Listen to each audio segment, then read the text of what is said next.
thin blue waters flow, where westward currents go, rests the wooden hull and planking of a craft. Quiet watch now, embracing fore and aft. Deadly gales, relentless blow, took her down to lay below.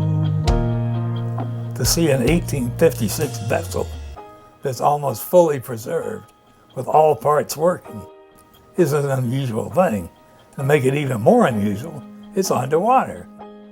Shipwrecks in the Great Lakes are very uniquely situated, and they're preserved incredibly well compared to most shipwrecks in marine environments. And it's basically because there's no salt in the water and there are no critters in the water that directly eat these kinds of things. The shipwrecks here that are from the middle 19th century, some are literally intact, just as if they can still sail again if you took the water out of them. The masts are still standing, the rigging's still in the mast, the artifacts may be distributed about the deck or in the cabin, and it's a fantastic opportunity to see vessels like this that are so well preserved.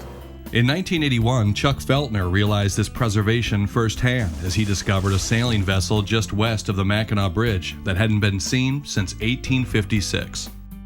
It certainly was a great thrill to go down into the water and see this big looming object and realize that you're the first human being that's been there with the Sandusky in 120 years. Located near the top of Lake Michigan, the Sandusky rests in 80 feet of water. Well, the Straits of Mackinac is a beautiful place. It is beautiful with the bridge, with the islands, with the water is always a magnificent blue, but mostly the significant history that exists there, from the Native Americans to the voyageurs and the forts that were developed. Our American history, in a large part, started right there. History records that a small 110-foot twin-masted ship sailed into the Straits during a large storm. At least one ship reported seeing the Sandusky with sail damage as it passed Beaver Island. I know she was bound from Chicago to Buffalo with grain and a crew of 7, and she encountered a gale and simply went down in the Straits. And it isn't clear if there was damage to the hull or if she just capsized and went down. That's not entirely common, but apparently the crewmen were able to cling to the masts. Even after the ship went down, the masts were standing out of the water. But because of the weather, no other vessels were able to render assistance, and they were all fighting for their own survival. Somebody reported it out there with these people on it, and a vessel was sent from Mackinac Island out to see if they could help them out. And they made one pass at it. When they came back, the guys were gone. This sad reality was realized as divers explored the wreck for the first time. We were on the bottom looking around, and then I saw this upturned boot, and it was stuck in the sand. And of course I thought it was just a boot. And then I remember, and he was with me, and I tried to pull it out, and then I realized that it wasn't coming out. And of course, I didn't do anything else with that boot. That certainly brought home the significance of what happens to these shipwrecks when people go down with the ship. The shipwreck's profile matched the information known about Sandusky, the last known location, the 2 masts, and the overall length. But details from the fallen foremast helped Chuck narrow down what he had found. Finally, I realized that a brig used mast hooks connected to a square sail. And the sail goes up because you pull the hooks up. Well, I go out there and look at it again, here are all these mast hooks down there. So I concluded it was a brig. A brig was an idea adapted from fast ocean-going vessels. Square sails allowed for more speed, which was ideal when carrying perishable cargo like grain. But they required more crew and were tough to configure in the narrow waters like the Straits. Brigs were fairly common, and they never really competed successfully with schooners. But during that era, they were fairly common. And that may explain her loss, actually. In a gale, a square rigger was considerably more difficult to handle. It was harder to send the crew aloft in a gale to take in the sails. So they were definitely more vulnerable. Chuck and Jerry now had a positive ID on the ship, and they spent months filming the wreck before word got out about their find. Immediately, all kinds of dive boats showed up. And I would go out early on Saturday morning. About 10 minutes behind me was a flotilla of dive boats tracking me all the way. The next weekend I go out there and it looked like a boat show because there were 20, 30 boats out there. It got a lot of attention from the divers. The Straits has an impressive collection of shipwrecks, from steel vessels to schooners. But this new find had something no other wreck had, and divers were eager to see it for themselves. The figurehead of the ram's head, is what I think it is, was something that I'm not sure you could see anywhere in the Great Lakes. It was just so magnificent. It makes the Sandusky very unique. It was an early shipwreck, you know, it went down in the 1850s, so it was a little bit finer than the later canal-sized schooners that came about that were a bit more utilitarian and not quite as fancy. Very few of the sailing craft around the Great Lakes have figureheads or scroll heads or anything like this anymore, with a few exceptions. And it really made the wreck that much more of a desirable dive destination, to be able to see something like this and to kind of see its antiquity on the lake bottom. For Great Lake shipwrecks, it's very rare. These vessels were the trains of their era and didn't carry much decoration. That sort of ornamentation, too, was a tradition brought from the old country. And in some cases it was purely decorative. In other cases it was sort of spiritual in its origins. So we see all sorts of different configurations, symbols, figure carvings, that sort of thing. We studied that thing to death. Shot all kinds of still pictures from every angle. I talked to all the figurehead experts around the country, and nobody had any idea what it was. In fact, Jerry was the one that looked at it and said, "That's a ram's head." And we all looked at it and said, "Sure, that's close enough." Only 3 years after its discovery, Sandusky was now a major attraction for divers. Chuck feared that most of the wreck would be stripped, and apparently the scroll figurehead was one of the targets. We were told by some of the people involved that it was very loose. And I never saw it loose. And you'd go up and rattle it and it wouldn't move. And 3 weeks later, it was very loose. And some guy took it off, saying that, well, if it stayed that way, somebody's going to steal it. So he took it off and took it to a museum in South Haven, I believe. The original scroll head eventually made its way to Lansing and then to the NOAA facility at Alpena. This is the scroll head, or the figurehead, from the Sandusky up in the Straits, and it was removed from the wreck and replaced by a replica piece, and it has since been preserved and is within the state of Michigan's Maritime Heritage Collection, housed here in the Great Lakes Maritime Heritage Center in Alpena. Underwater, the figurehead looked indestructible, and the cold, clear waters protected it for over 100 years. Something like this, it looks very sound underwater. It looks really robust and tough. As soon as it dries out, even though it's in fresh, cold water where it was very well preserved, if it's dried out prematurely, it will start to fall apart. And oftentimes something like this would become a pile of wood chips in a matter of just a few months or a few years. And so it had to go through a genuine conservation process that was pretty lengthy and costly, but in the long run it stabilized it enough so that it can be completely dried and exhibited. In 1989, divers returned a replica figurehead to the Sandusky, carved by Tony Gramer and Bill Covington. This was a major shift in diver attitudes toward shipwrecks, where divers spent tens of thousands of dollars to preserve a wreck rather than loot it. Legislators also moved in the late 80s to better protect underwater resources. In 1929, basically the state had passed a provision that said that they were going to try to protect antiquities. And that provision kind of was all-encompassing. It just said anything under control by the state. And that included, burial sites on land. And it kind of didn't specifically earmark the treasures within our Great Lakes.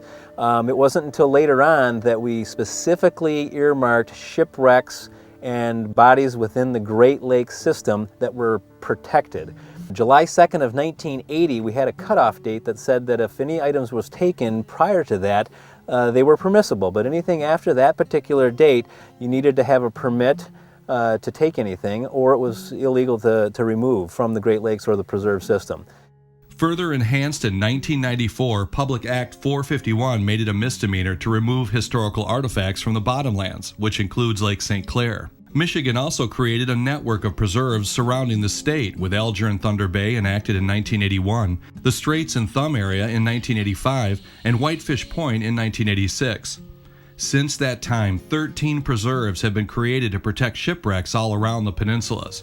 Penalties can be pretty substantial. Basically, if you remove an artifact, it's a misdemeanor, and it carries a fine of up to $500 and 6 months in jail. But if it's from a preserve system, or if somebody has been convicted of doing that before, that penalty can be enhanced to be a felony, a 10-year felony and a $15,000 fine, and anything that they use in the conveyance to take that artifact illegally can be seized. So their boat, their dive gear, all those types of items can be seized. Seizure of equipment is enough to keep diver charter operators on the lookout for clients who may take artifacts during their visits. I have had to tell people to put spikes back down. They come up with a spike, and what you doing with that? Please put it back where you found it. And it's not there to be taken. And I'm not going to risk my my boat and my license and my livelihood because you want to take an iron spike from old shipwreck. I think the community as a whole understands that there's a very unique historical value to our underwater wrecks and things of that nature. So part of our mission is not only to educate the public, but also to protect it. Last year, our officers dedicated 900 hours toward shipwreck protection out on the Great Lakes, all the way from Lake Michigan all the way up to Lake Superior. Today, conservation officers are patrolling Bowers Harbor in the Grand Traverse Bay Underwater Preserve. It's late in the season, but that could mean opportunity for those who try to steal from a shipwreck. Actually, we do encounter divers this time of year. There's less recreational activity out there. However, they are limited because of the seas, how often they can dive. But this is a time of year where somebody that was going to take advantage of less marine activity would be out and looking at those wrecks, maybe possibly to pilfer some of the artifacts. Steve is also a diver who knows the importance of the wrecks he protects. Well, it's part of not only Michigan's history, but also the history of the country. And for somebody to come down and remove those artifacts, I can compare it with somebody going into a museum and stealing artifacts out of a museum. There's a lot of recreational divers that get quite a thrill out of going down and looking at these artifacts that haven't been touched for hundreds of years and seeing how they actually lay down the bottom and tell quite an interesting story of what happened out there. When diving started in the Great Lakes in the 60s and 70s, a lot of these shipwrecks became free-for-alls, and they were really just, the laws weren't very clear about ownership. People didn't realize that they would be inadvertently destroying these shipwrecks by collecting off of them. But soon, many of the wrecks that were known became empty hulls, if you will. And if you compare them to wrecks that are found now, that are in deeper water perhaps, that there's more education within the diving community to not take things, to not disturb things on the bottom. They're treasure troves of artifacts. And you compare them to vessels that have been dived for 30 years and there's nothing on those. And so the Sandusky is sort of one of those earlier found wrecks that a lot of the artifacts kind of went messing off of. One of the things that made it change was a lot of the divers that had been around for a while had been diving on a particular wreck, and they came back 5 years later, and it was stripped. And 5 more years, they practically carrying the deck boards off. And in fact, people did that on wrecks in the Straits. The St. Andrew was a good example. There was a guy that made furniture, and he ripped the deck boards off of the St. Andrew, took them ashore and dried them all out correctly, and made sitting chairs and things. People seeing the deck boards disappear. Now you got a shipwreck really disappearing in front of you, board by board. And so they're built up a peer pressure about taking artifacts. And over the years, that peer pressure became heavier and heavier and heavier, until I would say somewhere around, maybe around 1995, in the mid-90s, that the peer pressure was high enough that, and the DNR was clued in, to where people basically stopped taking artifacts, more or less. They didn't stop completely. Chuck found that theft wasn't always the problem when it came to artifacts on the Sandusky. You had the wheel, and then a big drum was mounted on a support post, and then you had rope or wire that went all the way around the drum several turns. One end of it went out to one side of the rudder, and the other end went out to the other side. And there it was. You could see how the whole thing worked. I remember that wheel so well because it was standing right there on the deck. Eventually, I remember in our diving it ended up on the side of the ship. All the divers had come up there and they wanted a picture, so they grabbed the wheel and were playing with it. And over time, it fell apart and became nothing. So that artifact disappeared as a result of overuse. Most times divers don't even know that they're doing damage, especially when they try to anchor their boat over a shipwreck. Probably the #1 cause of wreck deterioration now as a cultural process is anchoring damage. You have a traditional way of going out to the GPS numbers, looking for the wreck on your bottom finder, throwing an anchor down and hooking the wreck. And year after year, and dozens of anchors that are hitting this wreck every season does a lot of damage to it. New moorings have been proposed by the Michigan Underwater Preserve Council, which includes anchors like this one on Sandusky that screw into the bottom, keeping the line away from the shipwreck so that wave action and constant boat tension can't damage the historic vessel. I think it's getting a lot better, and I think that the grassroots behind that was the local diving communities.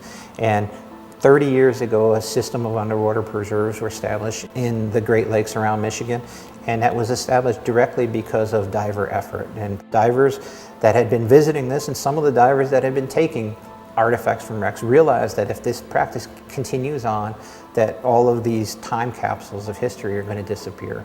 And so the underwater preserve system was established in direct response to this.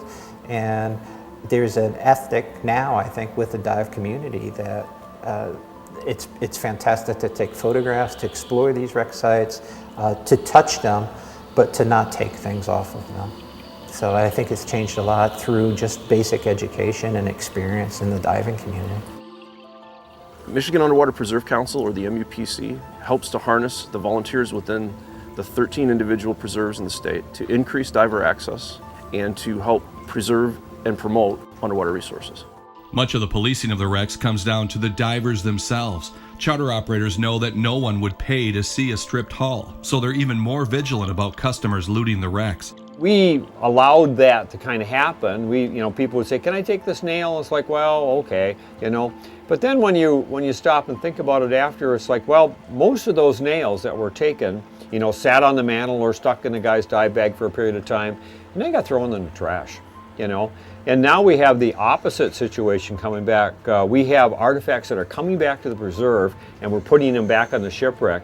There's a rudder on the Herman H. Hetler that the Park Service had, and it was on their beach. They called me up one day and said, "What do you want to do with it?" And it's like, "Oh, let's put it back on a shipwreck." You get these sort of local dive charters and diving groups, whether they're in the Straits or in Sanilac or wherever around the state, and they become the custodians of these vessels. And they kind of keep their eyes and their ears open, and they get this scuttlebutt about who's diving where, and these are their little babies. You know, these wreck sites have really meant a lot to not only the livelihood, but they have a genuine preservation ethic there, and oftentimes they know who's coming and who's going, and they share their information with the best position to moor on a wreck if there is no established mooring system there, that sort of thing. Mooring has always been a difficult challenge for divers. Traditionally, that mooring was tied directly into the wreck site, and so you get something that looks fairly sound, like a bowsprit, for example, or a mast, or a windlass, or a capstan, or something like that. You put some chain around it, some polyline around it, and then you tie a boat to it time after time after time again, all throughout the summer season, and then the next year. And no matter how sound that piece of the shipwreck looked originally, ultimately this anchoring, this hanging on it is going to do damage to it. And we've seen that directly on the Sandusky, where the capstan was ultimately, it looked solid, but it was ultimately ripped away from the wreck and torn off of that. And fortunately, we were able to save the capstan, and the local diving community returned it to the wreck site. But I recall the foremast had been standing and fell. It was lying on the railing on the port side. One time I came there and it wasn't there. It had fallen down, but it had fallen down because somebody put an anchor on it. And with it bouncing around, it worked it off of there and into the ground. Ultimately, we would like to see every wreck within the preserve system have a mooring buoy. Unfortunately, because of cost and liability, we can only focus on the most critical, and Sandusky was certainly one of the most endangered. State funding continues to be a challenge for policing some 38,000 square miles of Michigan bottomland, but most divers know it takes more than the DNR to protect these shipwrecks.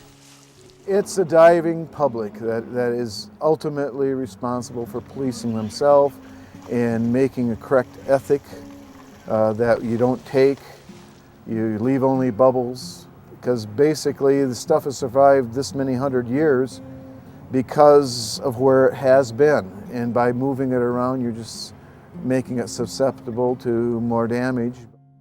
Even if you don't take something from a wreck, moving it out of its original position can disturb the story of that wreck site. And so when a diver collects all of the bottles on a boat and puts them up at the bow and kind of arranges them for a photograph, you're messing up that original context, and you can't tell that story anymore.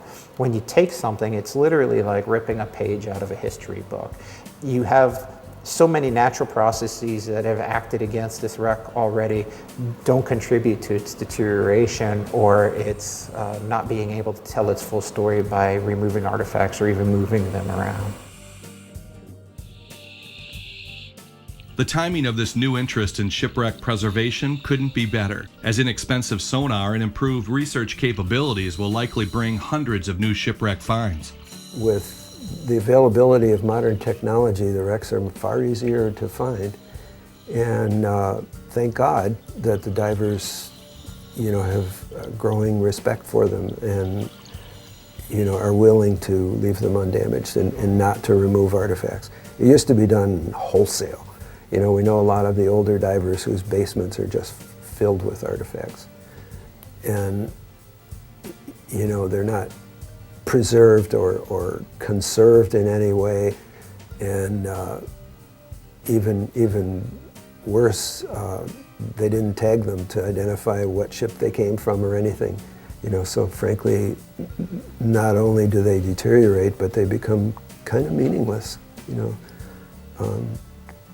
That's a real shame. How many wrecks are still out there? Historians who look at everything from newspaper articles to insurance claims still don't know exactly. I'm not sure what the overall lists are within the Great Lakes, but there are thousands and thousands of shipwrecks, and there are thousands and thousands of historic reports of losses. And just the area of northeast Michigan, from say about Sheboygan down to the Harrisville area, I maintain a database of about 250 missing vessels that went down in the lakes that are larger commercial vessels. They're not little fish boats necessarily or recreational craft from the 20th century. These are large kind of commercial ships. Of that 250 or so, only about half of them have been found. So there are a lot of ships out there. 30 years after its discovery, Sandusky still has some secrets to reveal. And those who found this unique brig hope it brings the same excitement that they felt when they first visited it. The big thing about those shipwrecks, they are so fragile. They're a living museum down there, but they are so fragile after being underwater for so long.